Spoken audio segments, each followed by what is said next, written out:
Selanjutnya yang menyebabkan doa tak terjawab dari sebab matinya hati, qultum annal mauta haqqun wa lam tasta'iddu lahu. Kamu berkata, kamu yakin bahwa mati adalah sesuatu yang benar, tapi kamu tidak pernah punya persiapan untuk mati. Padahal menurut logika, orang yang akan bepergian jauh tentu dia harus mempunyai bekal yang cukup. Semakin jauh jarak perjalanan yang akan ditempuhnya, semakin banyak perbekalan yang harus dibawanya. Dahulu, seketika beberapa jamaah dari Yaman akan melaksanakan ibadah haji dengan nekat, mereka berprinsip, pokoknya kan berangkat haji jadi tamunya Allah, nanti Allah yang akan ngelayanin. Mereka nekat, modal badan doang berangkat. Diadukan kepada baginda Rasul, lalu turun peringatan dari Allah, wa tazawwadu fa inna khairaz zadi taqwa. Jangan begitu, bawa bekal. Sesungguhnya bekal yang paling baik adalah takwa. Bahwa berangkat dengan bekal takwa itu bekal yang paling utama. Tapi bekal-bekal yang lain pun jangan diabaikan. Kalau kita akan berangkat untuk tujuan yang baik, bekal yang paling utama memang takwa. Tapi tidak berarti harus mengabaikan bekal-bekal yang lain. Begitulah, semakin jauh perjalanan yang akan kita tempuh, semakin banyak bekal yang harus kita hadapi. Kalau saudara mau pergi ke Surabaya, tidak membawa bekal kemudian berani berangkat, rasanya sih saya pikir itu bukan berani, nekat namanya. Sama saja orang belum pernah sembahyang mati, nekat tuh orang, berani amat. Belum berbuat kebaikan barang sedikit pun sudah mati, nekat namanya itu. Sama saja tadi, nggak bawa bekal apa-apa berangkat ke Surabaya. Sampai Surabaya belum tentu, sengsara udah jelas. Belum punya bekal yang baik sudah mati. Sampai ke surga belum tentu, tapi kebelangsak dan sengsara rasa-rasanya pasti itu. Oleh karena itu, kalau kita yakin mati sesuatu yang benar, sesuatu yang pasti datang menimpa, maka hendaklah kita mempersiapkan bekal. Kemudian idda'aitumun najata minan nar wa ramaitum fiha anfusakum. Kamu memproklamirkan diri ingin selamat dari neraka, tapi kamu lemparkan dirimu ke dalam neraka. Bagaimanapun bajingannya bajingan, kalau ditanya ente mau masuk neraka enggak? Jawabannya pasti enggak. Itu pasti. Perbuatannya sendiri yang melemparkan dirinya ke dalam neraka. Membiarkan dirinya berlarut-larut, bertimbun-timbun dalam dosa dan kesalahan. Dan tidak akan ada niatan untuk memperbaiki diri. Hanyut di meja judi, habis ditelan minuman keras, fitnah sana, fitnah sini, hasud sana, hasud sini. Padahal mulutnya ingin selamat dari neraka. Perbuatannya malah melemparkan dirinya ke dalam api neraka. Tidak ada orang yang lebih sayang kepada diri kita selain kita sendiri. Dan menyayangi diri itu tidak cuma dengan memandikannya sehari 3 kali, memakaikannya parfum dengan segala macam merek, memakai sabun yang wangi-wangi, minyak yang harum-harum. Lebih daripada itu, jaga dan sayangi diri. Jangan jatuhkan dia ke dalam perbuatan-perbuatan yang bisa menjerumuskan diri itu ke dalam neraka. Kemudian disambung oleh Imam Al-Faqih Abu Lais yang menyebabkan doa tidak terjawab karena hati mati. Idda'aitum dukhulal jannah walam ta'malu laha. Kamu ingin masuk surga, tapi kamu berat mengamalkan perbuatan yang bisa menyampaikan kamu ke surga. Semua kita kalau ditanya, mau masuk surga? Mau. Tapi jarang yang berlomba melakukan perbuatan-perbuatan yang bisa menyampaikan kita ke surga. Kemudian yang terakhir kata Imam Al-Faqih Abu Lais, dafantum mautakum walam ta'tabiru laha. Kamu menguburkan orang yang mati di antara kamu, tapi kamu tidak bisa mengambil iktibar, tidak bisa mengambil pelajaran dari mayit yang jenazah yang kau kuburkan itu. Mestinya kan nguburin orang tuh membuat sadar. Iya, kalau sekarang dia saya baringkan di liang lahat, menghadap ke arah kiblat, bantalnya tanah, setelah itu ditutup dengan papan, lalu ditimbun dengan tanah. Iya, sekarang giliran dia, giliran saya, entah besok, lusa, bulan depan, tahun depan, tapi pasti mengubur mayat, mengubur jenazah, tapi tidak bisa mengambil iktibar dari yang dilaksanakannya itu.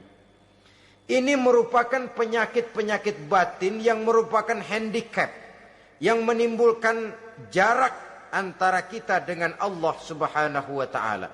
Pantas kalau itu semua ada pada diri kita, hati jadi mati. Dari hati yang mati, doa tidak akan tembus. Kita tidak lagi akan diperdulikan oleh Allah Subhanahu wa ta'ala. Dan itu sekali lagi kemalangan yang terbesar dalam kehidupan kita. Bagaimana jalan keluarnya?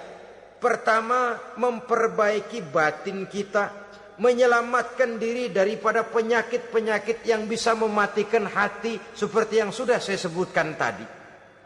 Yang kedua, berdoa dengan adab, sehingga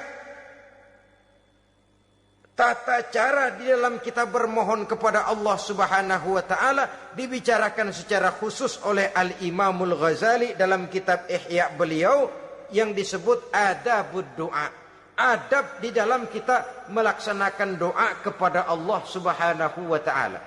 Setelah batin ini bersih dari penyakit-penyakit hati yang bisa menyebabkan hati jadi mati, berdoalah kita kepada Allah. Bagaimana adabnya? Kata Imamul Ghazali rahimahullah, yang pertama hendaklah ia di dalam berdoa itu memilih waktu yang mulia. Minal awqatis syarifah, kata beliau. Memilih waktu-waktu yang punya nilai mulia. Ramadan dalam satu tahun, Jumat dalam tiap minggu, sepertiga malam yang akhir pada setiap hari. Waktu-waktu yang punya nilai mulia. Walaupun misalnya saudara berdoa pada hari Kamis, tidak ada halangannya Allah mau kabulkan. Ini tidak berarti bahwa kalau sudah berdoa hari Jumat lalu hari Kamis tidak mau berdoa, tidak.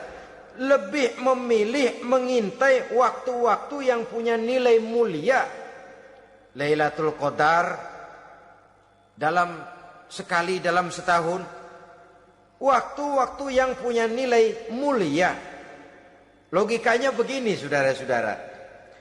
Kalau kita datang ke rumah seseorang, tujuan utama kita minjem duit, yang paling pertama kita perhitungkan tanggal berapa nih? Kan itu toh, tanggal berapa?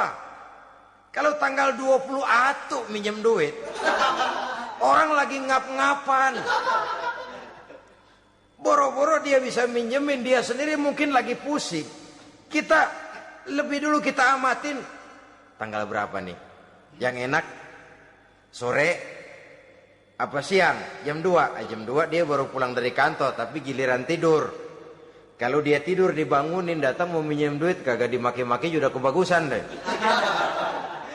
Kan kita lihat waktunya, timingnya kata orang sekarang. Tanggal berapa, sore apa malam, apalagi gulem apa terang bulan. Itu semua sudah kita atur sedemikian rupa, memilih waktu. Yang kedua kata Imamul Ghazali, memilih keadaan yang istimewa. Kalau tadi soal waktu, yang kedua soal keadaan. Ada situasi-situasi di mana doa itu diijabah oleh Allah Subhanahu wa ta'ala. Di antaranya kata Imam Abi Hurairah, Inda zahfi sufuf fi sabilillah. Pada waktu mengatur barisan perang membela agama, di situ doa kabul. Inda nuzulil ghais, ketika turun gerimis, di situ doa makbul. Inda iqamis shalah, ketika salat mau didirikan, riwayat lain bainal azan wal iqamah, antara azan dan qomat, di situ doa makbul. Itu memilih keadaan-keadaan. Kemudian yang ketiga, kata beliau, berdoa menghadap kiblat. Ya, apa kalau doa madhab mudik Tuhan gak tahu? Tahu. Tuhan gak dengar? Dengar. Cuma lebih etis. Lebih etis kalau kita berdoa menghadap ke arah kiblat.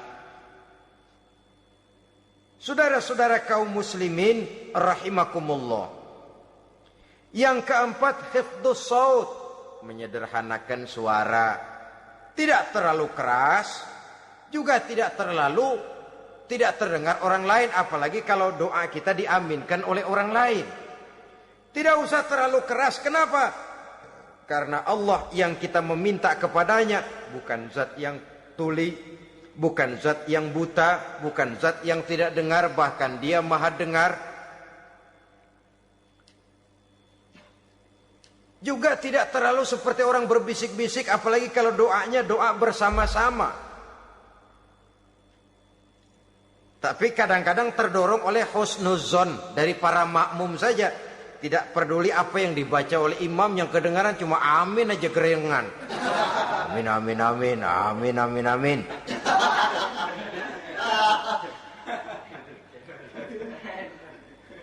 Juga tidak terlalu keras. Seperti orang berdoa, seperti orang pidato. Saudara-saudara kaum muslimin rahimakumullah. Yang kelima, alla yatakallafa saja' fid doa. Dalam berdoa, kalau istilah kita, jangan nyelongcong. Suja' ini menunjukkan sikap berani kepada Allah. Misalnya ada orang berdoa, ya Allah ampunilah saya kalau engkau mau. Kalau Allah mau, kasihanilah saya ya Allah kalau engkau mau. Itu doa orang songong. Atau sama saja, ya Allah berilah saya rezeki dikit aja. Emang kenapa pakai begitu?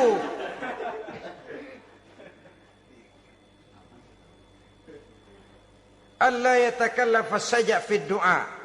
Yang keenam, kata Imamul Ghazali, at-tadarru' wal khusyu', dengan tadarru' dan khusyu', dengan sikap tawadu, benar-benar ya seperti kita lah kalau datang memang menghajatkan pertolongan dari seseorang, segala action kita atur supaya hajat kita itu kabul, kan begitu.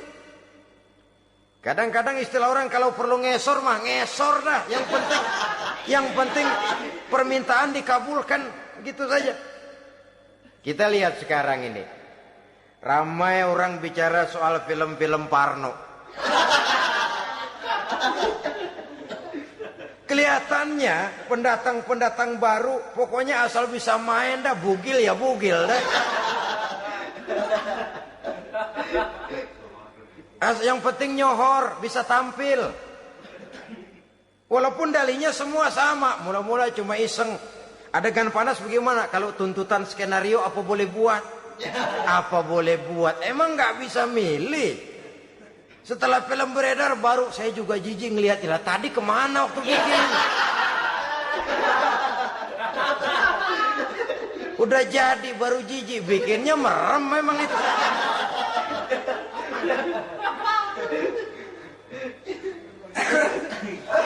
Tapi ada satu analogi, asal bisa main, asal bisa tampil di layar, apa saja jadi taruhan sudah. Bugil ya bugil dah, nggak soal dah. Pokoknya bisa main, tampil, nyohor, masuk koran.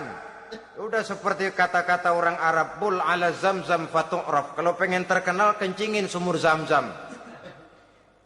Artinya apa? Bikin yang aneh-aneh, yang orang nggak kerjain, ntar ngetop.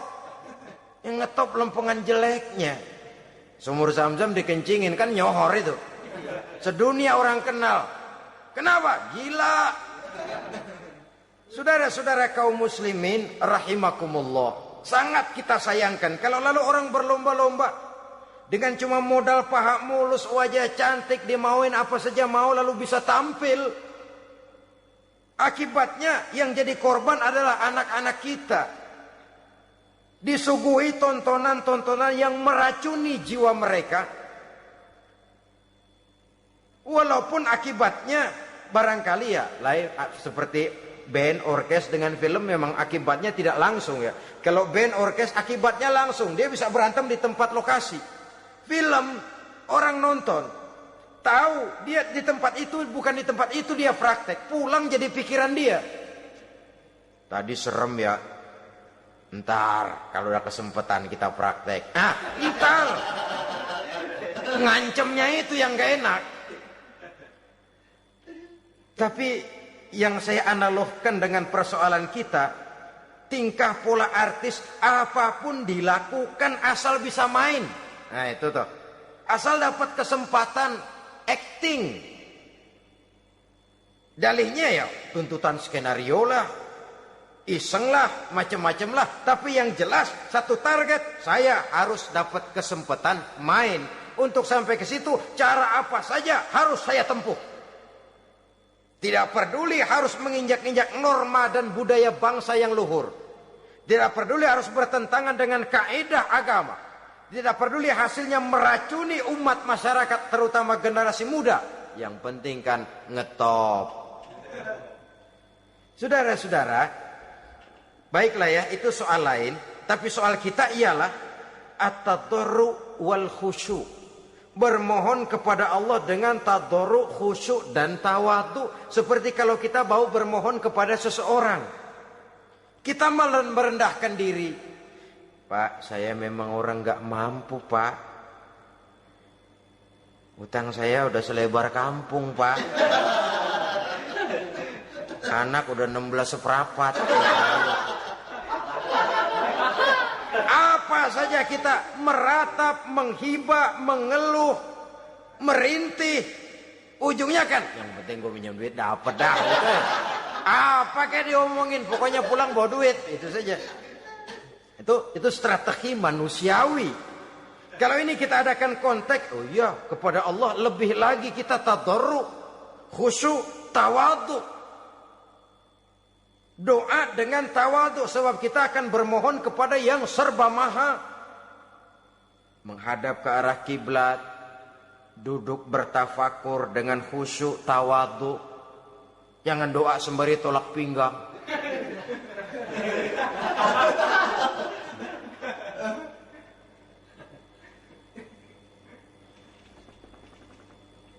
Yang ketujuh kata Imamul Ghazali, ayyujzimad du'a wa yuqina bil ijabah. Hendaknya dia menjazamkan doanya itu. Dan yakin bahwa doanya akan dikabulkan oleh Allah. Sebab kata Nabi, innallaha la yaqbalu du'aan min qalbin ghafilin lahin. Allah subhanahu wa ta'ala tidak akan menerima doa dari hati yang lalai dan main-main. Doa ke orang ugah-ugahan.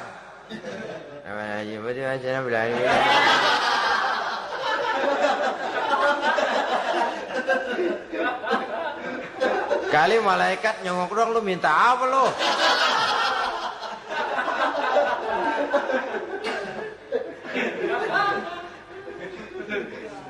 Seperti tadi itu, kita datang mau minjem duit sama orang, ngomongnya ogah-ogahan. Minjem duitnya dikasih syukur, enggak ya udah. Ya enggak dah, enggak dikasih sudah. Kenapa? Mintanya begitu.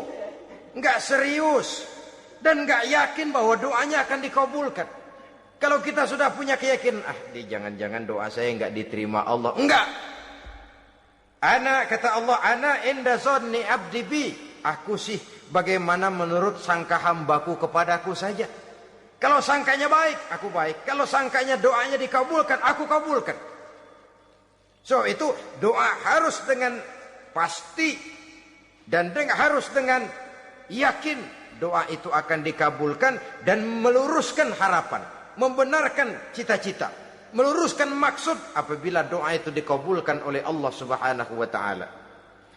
Saudara-saudara, oleh karenanya jangan doa setengah hati. Jangan berdoa sambil main-main. Apalagi menghadap kiblat dengan dua tangan terangkat sebagaimana dicontohkan oleh Rasulullah sallallahu alaihi wasallam. Bahwa berdoa tanpa mengangkat kedua tangan pun Allah tahu. Allah dengar. Tapi kelihatannya kurang serius. Seolah-olah terserah ada Tuhan mau dikasih ya kasih, enggak ya udah. Seolah-olah kita tidak serius dalam berdoa. Kemudian yang berikutnya kata Imamul Ghazali, ayyaftatahad du'a bi dzikrillah fala yabda'u bisu'al. Hendaknya dia mulai berdoa itu dengan menyebut nama Allah, berzikir kepada Allah. Fala yabda'u bisu'al, jangan langsung memulai dengan permintaan. Ini tata krama etisnya. Sama juga orang kirim surat, salam sejahtera kami haturkan. Padahal mah nggak ada itu juga nggak apa-apa. Itu kan maksud mukaddimah saja. Besar harapan kami semoga Bapak dan sekeluarga di sini pun berada dalam keadaan sehat walafiat. Selanjutnya kami telah dengar dari berbagai teman tentang kedermawanan Bapak, tentang bantuan Bapak di berbagai bidang yang menyangkut sosial pendidikan. Sehubungan dengan itu maka kami bermaksud mengajukan permohonan. Baru masuk. Itu mah 15 kalimat kesonoin. Urusan lain. Intinya sehubungan dengan itu kami bermaksud memohon kepada Bapak. Kita mulai. Salam sejahtera kami haturkan. Bersama ini pula kami macam-macam lah. Sama juga seperti tadi itu. Kita datang mau minjem duit. Datang karena kita tahu. Datang habis bulan. Malam terang bulan. Udaranya sejuk. Ngobrol lah kita. Dapat teh. Apa kabar Pak? Baik. Aduh Bapak sih untung dah Pak. Kayak pemurah lagi. Saya tahu Bapak banyak nyumbang di mana-mana. Di Angon aja tuh orang di Angon.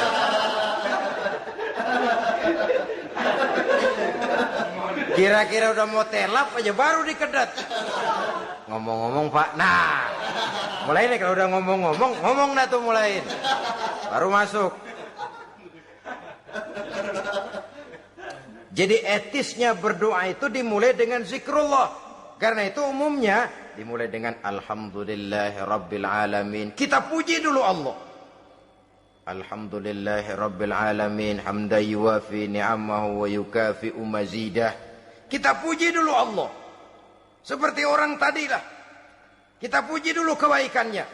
Walaupun pada akhirnya kita minjem duitnya.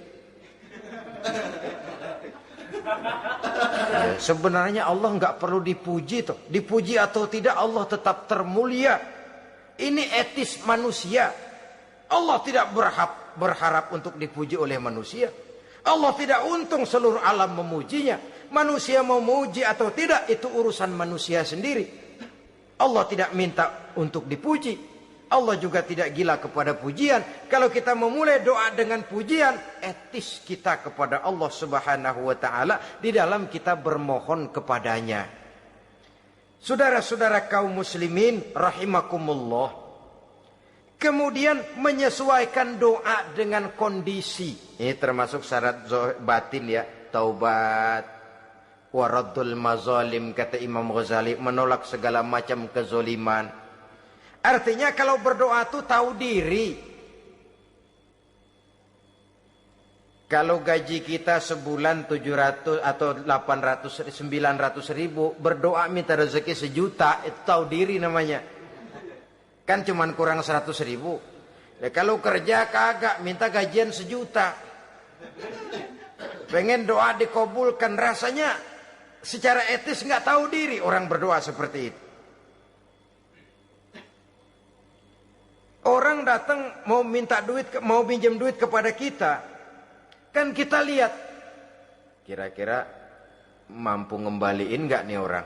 Kita lihat, kita evaluasi kemungkinannya. Lalu si yang minjem tentu tahu diri. Kalau memang kekuatannya ngembaliin, Tidak seperti kekuatannya mulangin, hendaknya dia timbang rasa. Begitu juga kepada kita etisnya kepada Allah Subhanahu wa Ta'ala. Tahu diri, menyesuaikan doa dengan keadaan. Kalau tidak ada gap terlalu jauh panggang daripada api, nanti nasibnya bagai si pungguk merindukan bulan. Apabila adab-adab di dalam berdoa ini kita perhatikan, sejak dia dari adab yang zahir sampai kepada adab yang batin, kemudian penyakit-penyakit yang membuat hati itu jadi mati, maka insya Allah doa kita dijabah oleh Allah Subhanahu wa Ta'ala. Dalam Al-Baqarah ayat 186, Allah Subhanahu wa Ta'ala menjelaskan, wa iza sa'alaka ibadi anni fa inni qarib ujibu da'watad da'i iza da'ani falyastajibu li wal yu'minu bi la'allahum yarshudun. Apabila hambaku bertanya kepadamu Muhammad tentang aku, kata Allah, fa inni qarib, katakan kepadanya, aku dekat sekali dengan mereka. Ujibu da'watad da'i iza da'ani, aku akan jawab, aku kabulkan permohonan orang-orang yang berdoa kepadaku. Falyastajibu li wal yu'minu bi, maka hendaknya mereka juga menjawab panggilanku atas dasar iman kepadaku. La'allahum yarshudun, semoga dengan ini mereka kelak mendapat petunjuk. Saudara-saudara, Al-Baqarah 186 ini dengan nyata menjelaskan kepada kita, Allah akan menjawab doa, mengabulkan permohonan apabila kita falyastajibuli wal yu'minu bi, juga menjawab panggilan Allah atas dasar beriman kepadanya. Logikanya tadi itu, araftumullaha wa lam tu'tuhu haqqahu. Kita tidak pernah mau menjawab panggilan Allah sementara kita berharap doa kita dijawab oleh Allah. Apa enggak pincang? Apa enggak berat sebelah? Panggilan Allah kita berat memenuhinya, sementara kita sangat berharap agar permohonan kita, seruan kita dikabulkan oleh Allah. Menjawab panggilan Allah atas dasar beriman kepadanya. Kenapa? Ada orang menjawab panggilan bukan berdasarkan iman, tapi karena target lain. Datang sembahyang Jumat paling dulu, target utamanya pulang juga paling dulu nyabet sendal, nyabet sepatu. Menjawabnya iya, tapi tidak karena iman. Jadi apabila kita rajin menjawab panggilan Allah atas dasar beriman kepadanya, maka seruan, permohonan, doa niscaya dikabulkan olehnya. Ini saja, mudah-mudahan ada manfaatnya. Terima kasih atas segala perhatian. Mohon maaf atas segala kekurangan. Usikum wa nafsi bitaqwallah. Wassalamualaikum warahmatullahi wabarakatuh.